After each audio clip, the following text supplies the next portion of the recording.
بسم اللہ الرحمن الرحیم۔ السلام علیکم ناظرین۔ بے شک اللہ جسے چاہتا ہے اپنا دوست بنا لیتا ہے اور ولایت کے درجے پہ فائز فرما دیتا ہے۔ ناظرین، پیران پیر جناب سیدنا غوث اعظم رحمۃ اللہ علیہ، اللہ تعالیٰ نے آپ کو بہت سی کرامات سے نوازا تھا۔ آج ہم چند کرامات کا ذکر کریں گے۔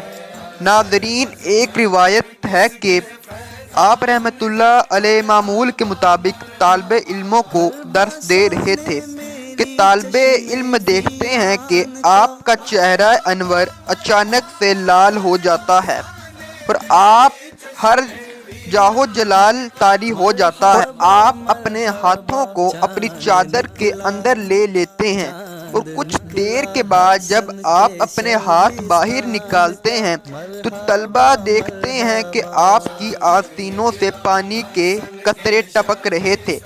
طلبہ جاہو جلال کی وجہ سے کچھ پوچھ تو نہ سکے، لیکن اس دن کی تاریخ لکھ لی۔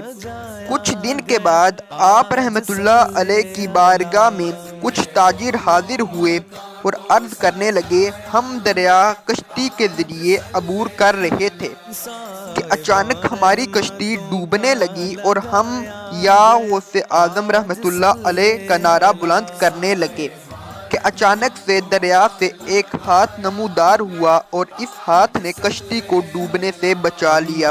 اس طرح ایک اور روایت ہے کہ رمضان کے مہینہ میں آپ رحمۃ اللہ علیہ کی بارگاہ میں ایک خادم حاضر ہوا اور عرض کرنے لگا، حضور میری خواہش ہے کہ آپ میرے غریب خانے میں آج کا روزہ افطار فرمائیں۔ آپ نے اس کی دعوت قبول فرما لی۔ اسی کے بعد ایک اور مریض حاضر ہوا اور اس نے عرض کی، یا غوث اعظم میری خواہش ہے کہ آپ آج میرے غریب خانہ پر روزہ افطار فرمائیں۔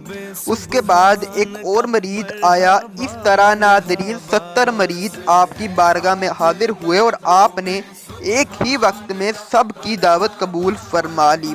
جب رمضان کے روزے افطار کرنے کا اس وقت ہوا تو آپ رحمۃ اللہ علیہ ایک مریض کے گھر تشریف لے گئے اور وہاں جا کر روزہ افطار فرمایا۔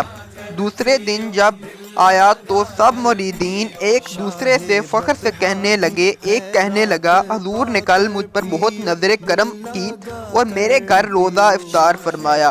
دوسرا کہنے لگا، نہیں تم غلط کہہ رہے ہو، انہوں نے میرے گھر روزہ افطار فرمایا ہے۔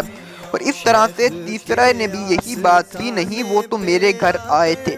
اس طرح یہ ماجرا مدرسے والوں تک پہنچ گیا اور مدرسے والوں نے کہا، کل تو غوث اعظم رحمۃ اللہ علیہ مدرسے سے باہر گئے ہی نہیں بلکہ انہوں نے تو اپنے مدرسے میں ہی روزہ افطار فرمایا۔ اور یہ پہنچتا پہنچتا ماجرا غوث اعظم رحمۃ اللہ علیہ کی بارگاہ میں پہنچ گیا اور ان سے دریافت کیا تو انہوں نے عرض کی، اس میں کوئی حیرانگی کی بات نہیں، بے شک اولیاء اللہ کی کرامات سچ ہوتی ہیں۔